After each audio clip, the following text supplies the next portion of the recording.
But karma is not just punishment. The more you do, the more acts that are. What we say, when somebody wrongs you, praise them.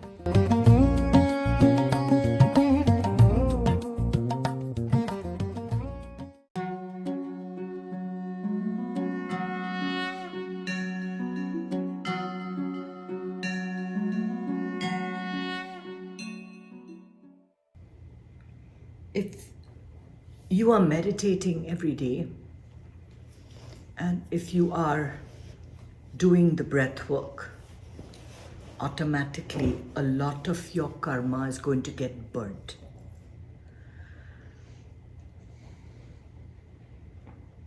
Karma can be thought of as impressions. Okay, so whenever you do something, there's a lot of thought, emotion that goes into it, right? Like, remember we talked last time about thoughts. Thoughts come and there are thoughts that go. There are some thoughts that we get very emotional about. Some thoughts that make us absolutely crazy. And those thoughts create impressions in our subtle body. Not in our gross body, but it goes deep into your subconscious. Now, we are not aware of what's going on at the subconscious level. We are only, and even that, we're barely aware of what goes on at a conscious level. You can't even control your conscious mind.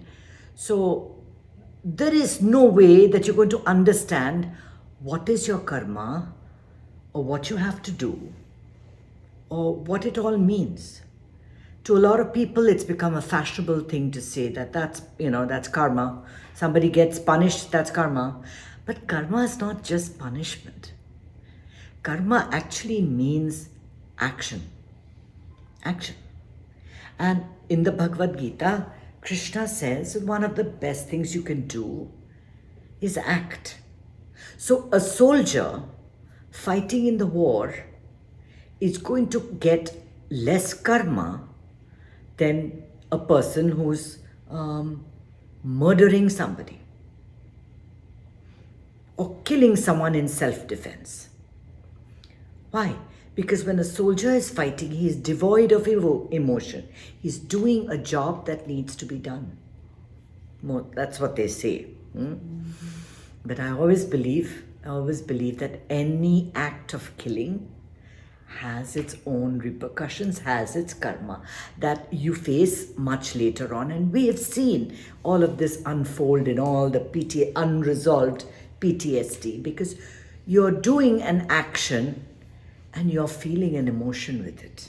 Now, if it was completely devoid of any emotion and you truly believed, I am acting for the greater good of humanity, I'm acting for my people, for my country, for this continent, we're fighting against another galaxy. Wow, we would fight with all our might to preserve what we have to do. And the feeling is always something elevated.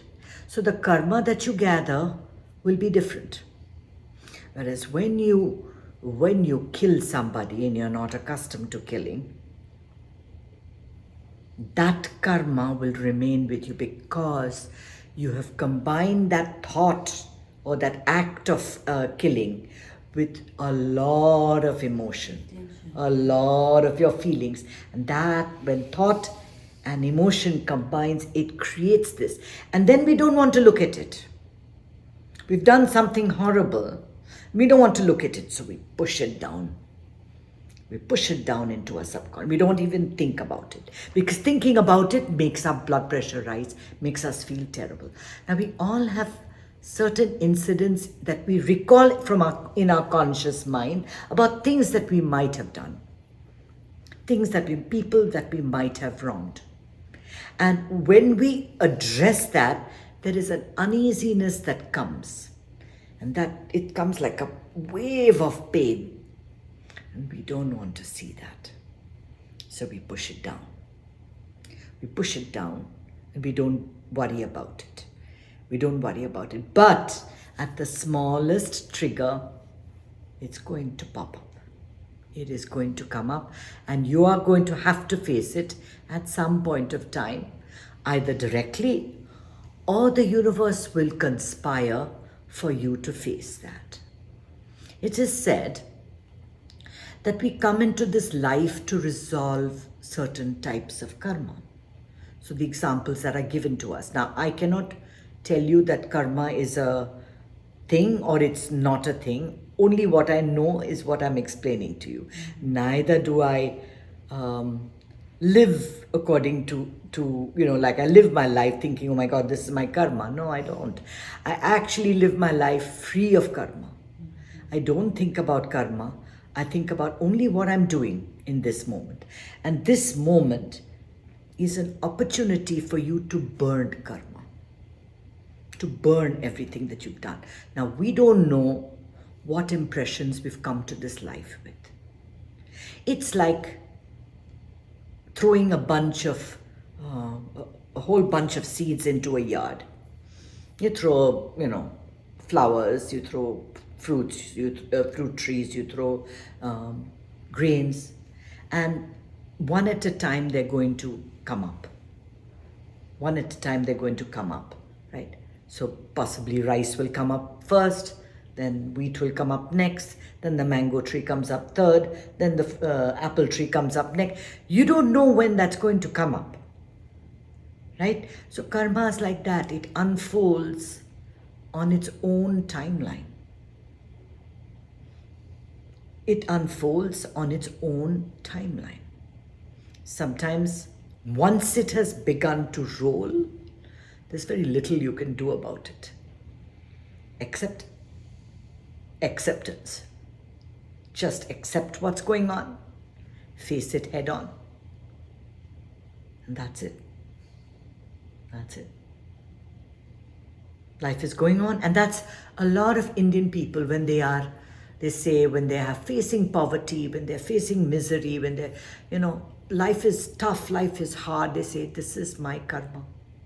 I must have done something horrible to deserve this, right? But we live this life well, because my grandmother used to scare me. She said, if you don't live your life well, you'll be born as a cockroach. Yeah. I don't know about that, okay? I don't know about where I'm going to be born or how it's going to happen.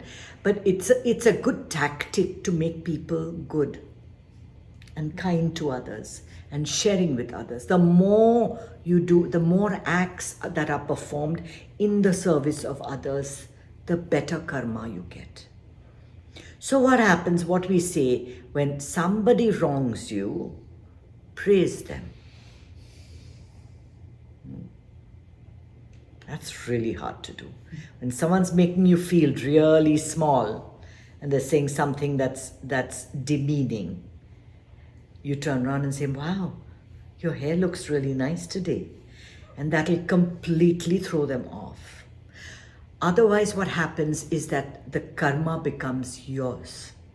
If you hit back and you say something vicious, now it's on you. So karma, in a way, is just balancing your books. We just don't know what is being thrown at us or who is coming at us. Sometimes the most difficult person is sent here to burn your karma, so that you learn perhaps the ability to say thank you, to give grace, to love unconditionally. There are many lessons that we have to learn in this life. We don't know what they are, but our life lessons, they kind of teach us. They kind of open up our pathways, and karma happens. The pathways are simply opening up. We're facing situations every single day. And some of it is your own. Some of it may not be. So it was very nicely explained to me by a Swami who was with us for some time. He says, it's like having a mango tree. And some of the mango that falls is ripe. And that is the good karma that you've performed, and that you accept that with a lot of grace. Some of it is rotten, and that happens. That is the bad karma. And some of it, of your rotten fruit, will fall into your neighbor's yard. And now he has to face the karma. If you are on a train in New York City and somebody takes out a gun, right? May not be your karma, it may be his bad karma that he's balancing out. And you happen to be there. And you happen to fall ill, or you happen to get shot, or you happen to die that night. And that is your karma. So karma is really the impressions you're born with. So they say that suicide never really solves your problem. You know, we always try to run away from our problems. We try to run away from life that is becoming too difficult. But the more you accept whatever's happening, the easier it becomes. The easier it becomes. The more you say, oh my God, how is this happening? No, I cannot face this. It cannot be happening. The harder it becomes. And the last thought that you have before you go to sleep is usually the first thought in the morning. You're thinking about work, or thinking about what your friend said at night, and you've seen that text, right? And then you put your phone down. First thing in the morning, you'll remember that text. It's like that, they say, with lives. The last thought that you were trying to escape, the life you were trying to escape, is the exact life you'll be born into. You live it again and again and again until you decide to face it instead of running away. So suicide is never looked on kindly, at least with Hinduism, and I don't know how it is in the West, but in Hindu thought, it's always you have to face all of your problems head on. There is no escaping. There is no escape. It's always better to look at your past as your karma. Whatever went back. You know, things that went wrong, things that went right, all that may have been karma. But whatever's happening now is karma being created. New things happening. Life is unfolding. You're constantly doing, every action has a reaction. You're constantly creating karma. And I wonder, sometimes I look around me and I see so many people with so much hate in their heart. So much of venom being spat out all the time. To live with such strong thoughts all the time, can you imagine the kind of karma that they're creating? Annihilating people, killing them without thinking of anything else. The karma that is built up as a result of that, my God, they have no idea what's going to hit them. They have no idea what's going to come and hit them. And unless one faces one's actions head on, every action has a reaction. You know that from science. We know that from science. But karma works differently for different people. And there are those that are just not bothered. They could not be bothered about what's happening. It's just born without feelings, without thoughts of others. And so they act. But still, their lives will be the same situation again and again and again. The soul is on a path of evolution. We're always learning. We're always moving forward. We're always moving towards a goal. We're always looking to create good karma for ourselves. And when you meditate, when you do the breathing, it burns karma. There are times that you will meditate and you will unlock these impressions, because these impressions that you have collected, that are in your subconscious, cannot be accessed with a conscious mind. You cannot unlock your consciousness, your subconscious, with your mind, because the mind doesn't even know what's happening.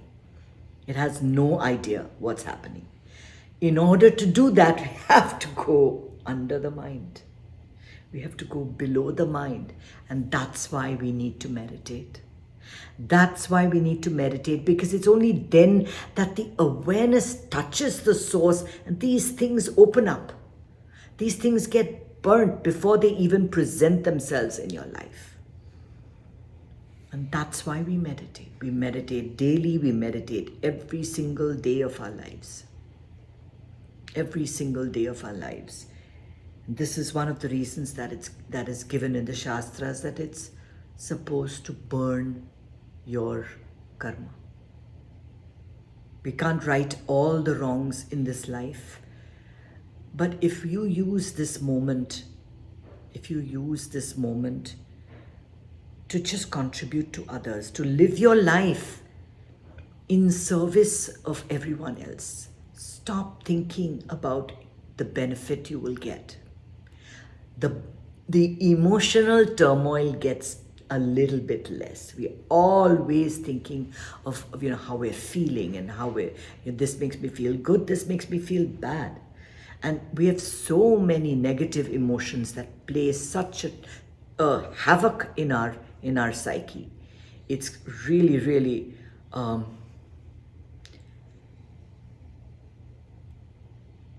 difficult. It's really difficult to... I'm sorry, I lost my trend of thought and I'm going to end it here.